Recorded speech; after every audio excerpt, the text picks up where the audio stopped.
ഈശംശിഹായിക്ക് സ്തുതിയായിരിക്കട്ടെ.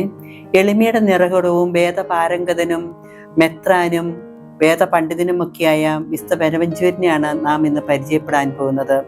1221 മത്തി ഇറ്റലിയിലെ വാഞ്ചോറീജിയോ എന്ന സ്ഥലത്താണ് ബെനവഞ്ചൂർ ജനിക്കുന്നത്. ഫിഡാൻസിയും മേരി റീജലിയുമായിരുന്നു മാതാപിതാക്കൾ. ബെനവഞ്ചൂരിന്റെ മാമോദീസ പേര് ജോൺ എന്നായിരുന്നു. ജോണിന് 4 വയസ്സായപ്പോൾ മാരകമായ രോഗം പിടിപെട്ടു. രോഗസൗഖ്യത്തിനായി ദൈവത്തോട് പ്രാർത്ഥിക്കാൻ ജോണിന്റെ അമ്മ ഫ്രാൻസിസ് അസീസിയുടെ അടുക്കൽ ചെന്നു. ഫ്രാൻസിസ് അസീസിയുടെ അടുക്കൽ ചെന്ന് പ്രാർത്ഥിച്ചപ്പോൾ കുഞ്ഞിന് പൂർണ്ണ സൗഖ്യം കിട്ടുകയും ചെയ്തു. കുഞ്ഞിനെയും കൊണ്ട് അമ്മ ഫ്രാൻസിസ് അസീസിയുടെ അടുക്കൽ ചെന്നു. കുട്ടിയെ കണ്ട മാത്രയിൽ തന്നെ ഫ്രാൻസിസ് അസീസി പറഞ്ഞു, ബോന ബെഞ്ചൂര, അതിൻ്റെ അർത്ഥം ഉത്തമ ഭാഗ്യമെന്നാണ്. അങ്ങനെയാണ് ബെനവഞ്ചൂർ എന്ന പേര് നൽകപ്പെട്ടത്. ബെനവഞ്ചൂരിന് 22 വയസ്സായപ്പോൾ ഫ്രാൻസിസ്കൻ സഭയിൽ ചേർന്ന് സഭാവസ്ത്രം സ്വീകരിച്ചു. അലക്സാണ്ടർ ഗെയിൽസ് തുടങ്ങിയ പണ്ഡിതരിൽ നിന്ന് തത്വശാസ്ത്രവും വേദശാസ്ത്രവും പഠിച്ചു. തോമസ് അക്വീനാസിനോടൊപ്പം ഡോക്ടറേറ്റ് നേടി. ഒരിക്കൽ തോമസ് അക്വീനാസ് ബെനവഞ്ചൂരിനോട് ചോദിച്ചു, ഈ അറിവുകളെല്ലാം എവിടുന്നാണ് കിട്ടിയതെന്ന്. അപ്പോൾ ബെനവഞ്ചൂർ പറഞ്ഞു, ക്രൂശിതനായ ഈശോയിൽ നിന്നാണ്. ക്രൂശിതനായ ഈശോയെ മാത്രമേ ഞാൻ പഠിച്ചിട്ടുള്ളൂ എന്ന് ബെനവഞ്ചൂർ മറുപടി പറഞ്ഞു. ഒരിക്കൽ തോമസ് അക്വീനാസ് ബെനവഞ്ചൂരിന്റെ അടുക്കൽ ചെല്ലുമ്പോൾ ഫ്രാൻസിസ് അസീസിയുടെ ജീവിത ചരിത്രം എഴുതിക്കൊണ്ടിരിക്കുകയായിരുന്നു. അപ്പോൾ തോമസ് അക്വീനാസ് പറഞ്ഞു, ഒരു വിശുദ്ധൻ മറ്റൊരു വിശുദ്ധന്റെ ജീവചരിത്രം എഴുതുന്നുവെന്ന്. ഫ്രാൻസിസ്കൻ സഭയിൽ പാതിരായ്ക്ക് മണിയടിക്കുകയും അപ്പോൾ സഭാംഗങ്ങളെല്ലാം എണീറ്റിരുന്ന് നന്മ നിറഞ്ഞ മറിയമേ എന്ന പ്രാർത്ഥന ചൊല്ലുകയും ചെയ്തത് ബെനവഞ്ചൂരിന്റെ കാലത്തായിരുന്നു.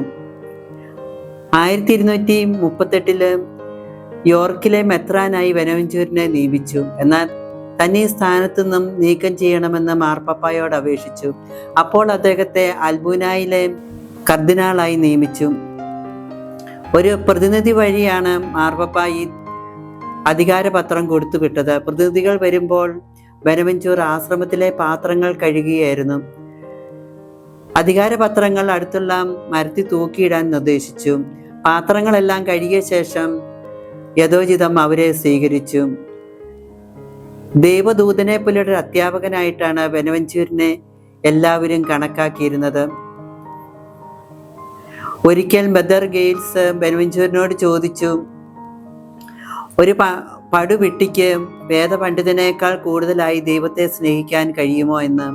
അപ്പോൾ ബെനവഞ്ചൂർ മറുപടി പറഞ്ഞു, ഒരു ദരിദ്രയായ വിധവയ്ക്ക് ഒരു വേദപണ്ഡിതനേക്കാൾ കൂടുതലായി ദൈവത്തെ സ്നേഹിക്കാൻ കഴിയുമെന്ന്. ഫ്രാൻസിക്കൻ സഭയുടെ തത്വശാസ്ത്ര വിഭാഗമായ ക്ലെറ്റോണിക് അഗസ്ത്യനും വിഭാഗത്തിന്റെ മുഖ്യ നായകനായിരുന്നു ബെനവഞ്ചൂർ.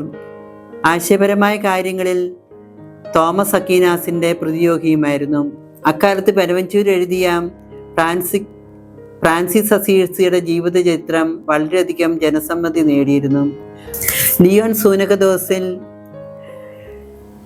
ഗ്രിഗറി 10 വലതുഭാഗത്തിരുന്ന് സൂനകദോസ് നടപടികളിൽ പങ്കെടുത്തു. 1274 ആഗസ്റ്റ് 15 സൂനകദോസ് നടന്നുകൊണ്ടിരിക്കെ പ്രഭാതത്തിൽ തൻ്റെ 53-ാമത്തെ വയസ്സിൽ ബെനവഞ്ചൂർ ദിവംഗതനായി. ദീപികാരുണ്യത്തിന്റെ പരമഭക്തനും പരിശുദ്ധ കന്യാമറിയത്തിന്റെ ദാസനുമായിരുന്നു. തേൻ കഴിക്കുമ്പോൾ നാവിൽ മാധുര്യം അനുഭവപ്പെടുന്നത് പോലെ വിശുദ്ധ കുർബാന സ്വീകരിക്കുമ്പോൾ ആത്മാവിന് മാധുര്യം അനുഭവപ്പെടുന്നെങ്കിൽ മാത്രമേ ആത്മാവിന് നല്ല നിറവ് കിട്ടുള്ളൂ. അങ്ങനെ ഒരു നിറവ് ആത്മാവിനില്ലെങ്കിൽ ഗുരുതരമായ എന്തോ രോഗം ആത്മാവിന് പിടിപെട്ടിട്ടുണ്ടെന്ന് കരുതണം. നമുക്കും വിശുദ്ധ ബെനവഞ്ചൂരിനെ പോലെ ക്രൂശിതനെ സ്നേഹിക്കാനും കുരിശിൽ ആശ്രയിച്ച് ജീവിക്കാനുമുള്ള കൃപ ലഭിക്കട്ടെ എന്ന് പ്രാർത്ഥിക്കാം. അതിനായിട്ട് വിശുദ്ധ ബെനവഞ്ചൂരിന്റെ മാധ്യസ്ഥം നമുക്ക് അപേക്ഷിക്കാം. ദൈവം എല്ലാവരെയും സമർത്ഥമായി അനുഗ്രഹിക്കട്ടെ.